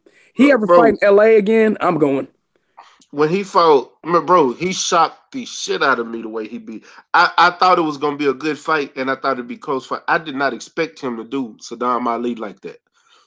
But I don't think Saddam Ali knew what he was getting into because there was he Set up, bro. got that fight. Yeah, he got that fight a week before time, and he went in that fight. He went in that fight looking confident until he caught that first hook to the body. He got that first hook to the body, and then got dropped with that right hook across the face. It's like he got up and like, okay, that kind of shocked me. He went back in there like head first, and he took two more and got dropped again. He was jellyfish legs after that, and he was running for the rest of the fight. Well, don't forget he caught him. He first caught him. I think if one of the first shots he caught him with the lead left hook, and it was just woo. Yeah, the lead He got wrecked. Yeah, you're right, because it was a right to the body, and he came back to the head with that hook. Yeah, and you see, he's telling me he was getting ragged all around the ring. That shit was hilarious, bro. Jaime McGee didn't throw nothing but hooks. He didn't throw a jab. He didn't throw a cross. He didn't throw a straight. He didn't throw an uppercut. He threw straight hooks the entire fight. Who was laughing other than me during that fight? I was crying. I was laughing so hard, bro. That shit looked hilarious, comical, bro. Let me tell you, because that was a Friday night. That was a Friday night on who was fighting? David Haney was fighting. I was trying to watch the David Haney fight, but I was going back and forth. And when it was like this was right before David Haney came on, I clicked over and the first fight, and Jaime got the punching him. I said, "Oh, this is gonna be a good one." It looked like it's gonna be a good one. I got stuck into the fight, and when he dropped Saddam Ali, I was shocked. I had to go. My brother was in the other room. I said, "Hey man, come look at this shit. Come look at Saddam Ali getting his ass whooped." And my brother, he ain't no major boxing fan like that. And he's talking about, "You talking about the dude you just beat, Miguel Cotto?" I said, "Yeah." He came in there and watched him. He just like, "Oh, he don't look like he did against Miguel." And he just started laughing. We sitting there just going. I'm looking like, dude, he is beating the fuck out of Saddam. Bro, I was crying. I was laughing so hard, bro. I was laughing super hard. I'm sorry, that shit look comical, man. Look like a kid getting his ass whooped by a grown man. That's what it looked like. And they kept on showing they kept on showing his daddy though. That was funny. Yeah, because his daddy looked like he wanted to cry. At first, his daddy was going hard, but it was like second or third round. It looked like he was like, "Y'all ain't threw the towel in." Yeah, his daddy was pissed, but he's like, "Y'all ain't threw the towel in." Sitting up there with some navy blue velvet suit on or something like that. You look. They damn sure did. Hey, with that Sherman Hemsley haircut. Yeah.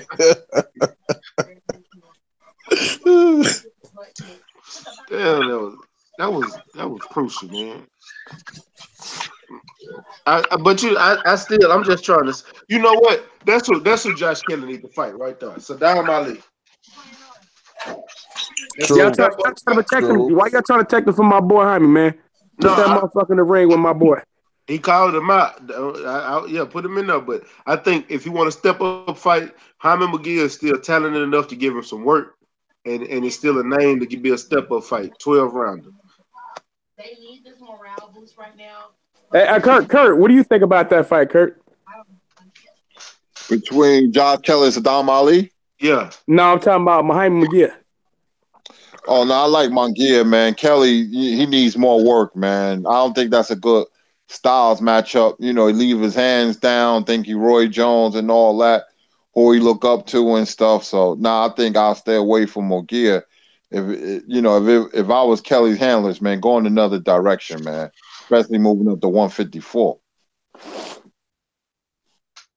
Well, if you want a title shot, there's Jared Hurd. And then there's if Jamel beats a Harrison, hell, Harrison, he ain't beating Harrison. There ain't no good he ain't option. beating Harrison. There ain't no good option for a title shot at 154.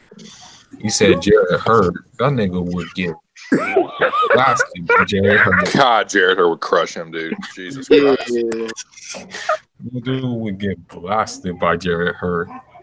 Jared Hurd would just be walking through those things. Okay, well, Jamel doesn't have a title. If he want to get a title shot, if he wants to work for a title shot, he can fight Jamel next. Get blasted by Jamel too. I know that, but I'm being funny here now, bro.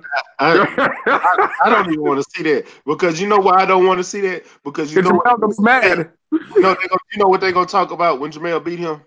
See, we told you Jamel ain't fighting nobody. He's fighting these prospects. I don't even want that fight for Jamel. Arslan Lara would blast him too. Lara would stop him. Austin Trout.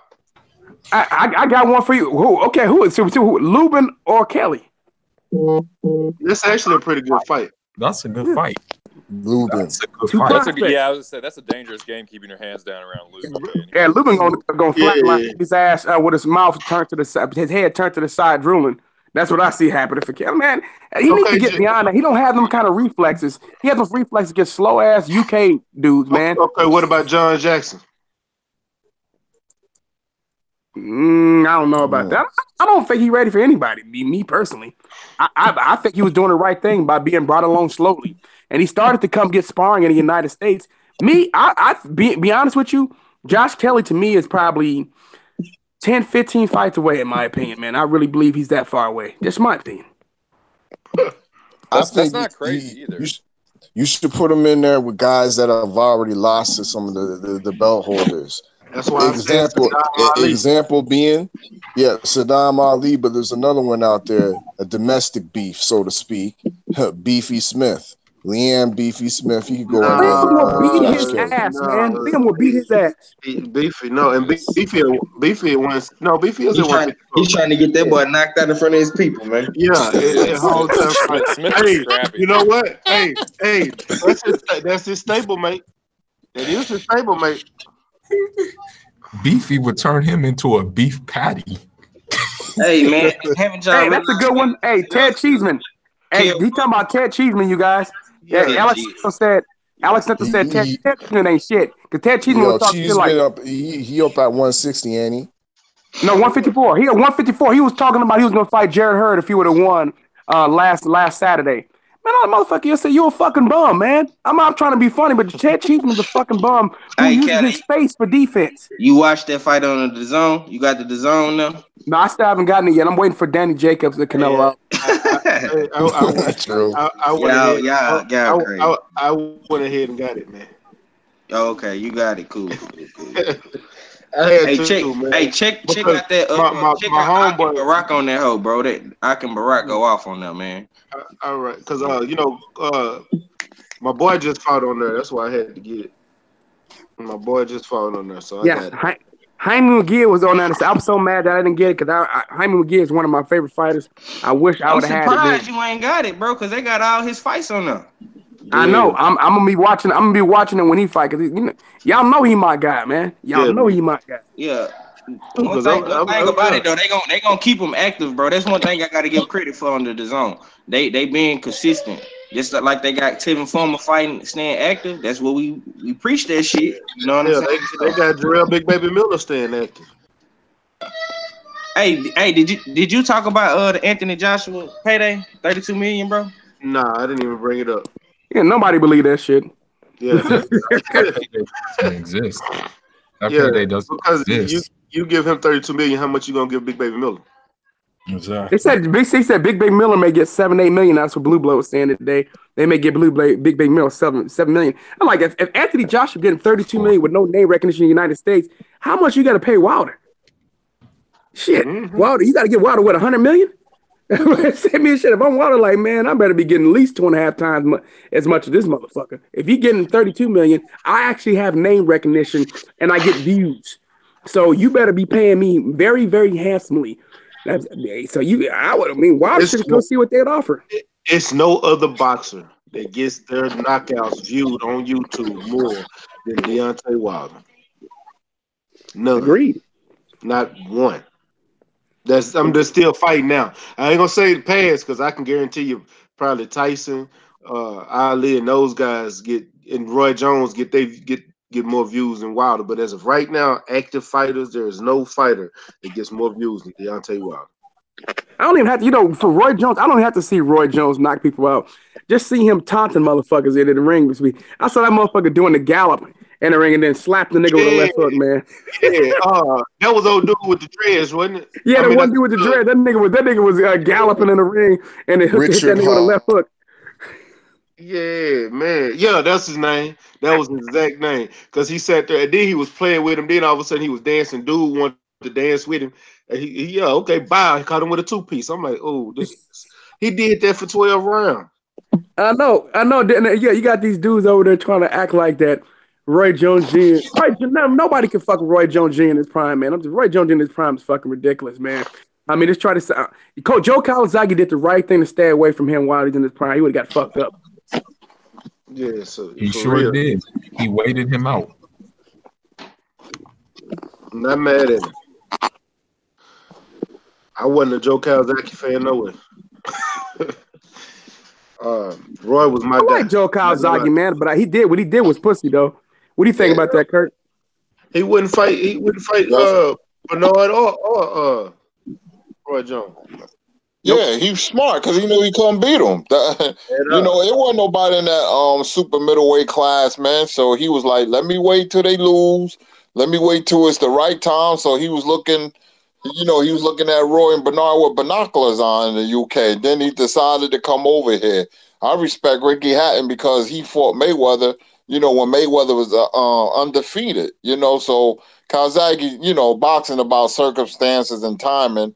And he caught Bernard and Roy at the right time. That's all. Because I seen Kawasaki hurting out on his feet against Byron the Gator Mitchell, who's a big puncher, but he was a limited fighter. And I ain't taking nothing away from Kawasaki because he's one of the best fighters I've ever seen come out the UK, man. Kawasaki can fight. But I wish, he would have done it when Roy and Bernard was in their prime. Salute. Facts. I just don't. I don't know. I ain't saying Kawasaki was a bad fighter. I just don't like the way he did them guys. Because if you look at it right now, we're getting the same thing with Anthony Joshua. Yeah, I mean, you know what? Stay Ready told me. Stay Ready told me that Arturo Gatti and Irish Viking Ward, them two of the best fighters ever do it. That's what he told me. That's what Stay Ready told me. Bernard and Roy, I believe. But Bernard and Roy, yeah. No, I said Irish Mickey Ward and Arturo Gatti, bro. Oh, man. Can you believe both them dudes in the Boxing Hall of Fame? Can you believe that shit? Both in the International Boxing Hall of Fame. To be honest, I can't believe Prince Nassim is in the Boxing Hall of Fame. That dude was just I can't knock him for that. He only got one loss, even though that was a devastating loss to Marco Barrero. I watched that fight. I still go back and watch that fight. Gaddy, and he's still better than Gaddy and Ward. Both them motherfuckers should never have been in there. But here's the thing. Nassim was a exciting fighter. He put seats in the arena. Like he filled them. Everybody came to see him because they liked the way he fight. That fight with Kevin Kelly was a classic. Yeah, man. It was electric that night at the Garden, man. It was noisy. Oh man. He put seats. He Yeah, put asses in the seats because you that's wanted to see what he was gonna do, man. And what he said, he talked a lot of shit, man. God damn. Yeah.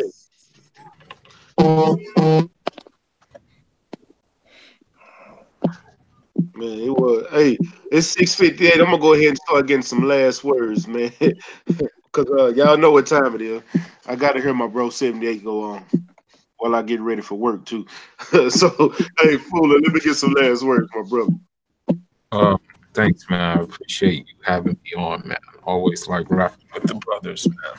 I love all the brothers on the panel. Shout out to the LDBC. Shout out to the major cities, Texas, New York, Philly, of course, Chi-Town, Jersey, London, and also special shout out to if there's anybody from Grenada in the audience because they have their Independence Day today. So shout out to all the Grenadians too. Salute to Grenada. Yep. Yes, they do. Oh, yes, they do. And the My East baby mom's Grenadian. Amanda Seal is Grenadian. Well, her fine ass. But let me get some last words, all right, fella. Yes, salute to the whole panel once again. Salute to you, Stay Ready for always shooting that link. You know what I mean? So big up to the usual suspects, PK, boxing and MMA, 503 Lion, you in the dig, Cali Enigma, OG Kurt Sugar. We missing one of them ones in Act Reacher again, Quattro Cinco. I But text don't forget to subscribe to them. You in the dig. Salute to Fula out in LA. You in the dig. Rough House Boxing was trying to get back on, but I see he's probably unsuccessful with that. He's having issues with the hangout or something. But salute to Rough House Boxing. YouTube been tripping, man. Yeah, they've been tripping today. They was tripping on BFTB's live stream as well. Had them up there with one person in the chat, and it was like there was like millions of people up in there. You know what I mean? So it was messing with his numbers. But yeah, salute to the whole LDBC in the dig.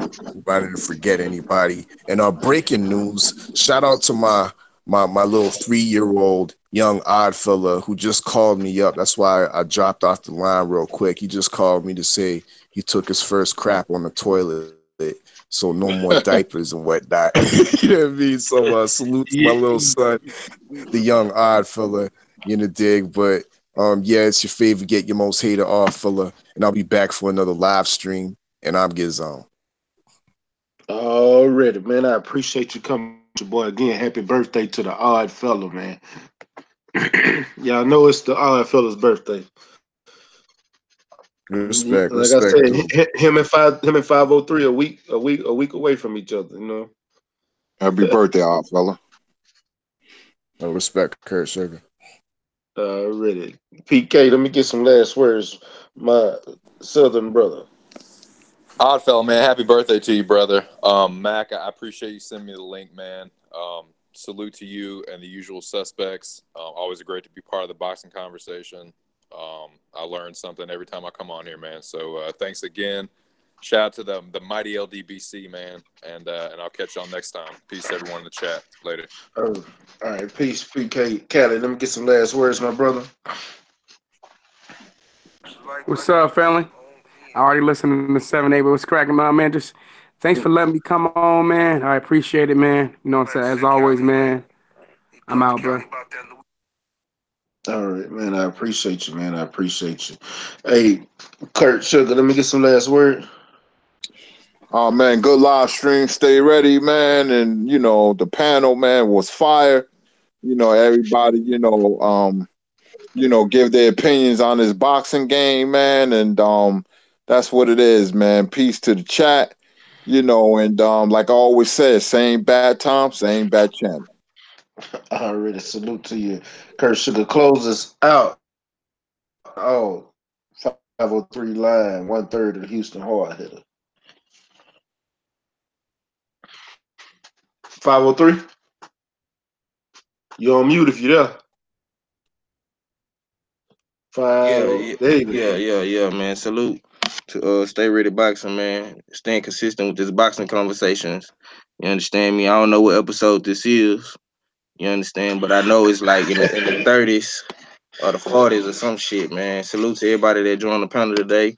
Big Kurt Sugar. Happy birthday to my bro Odd Fella. Cali Enigma, Fula. Act Reacher, where you at? One of the ones, where you at? You understand me? Salute to that boy. I am that boy Box, Rough House Boxing.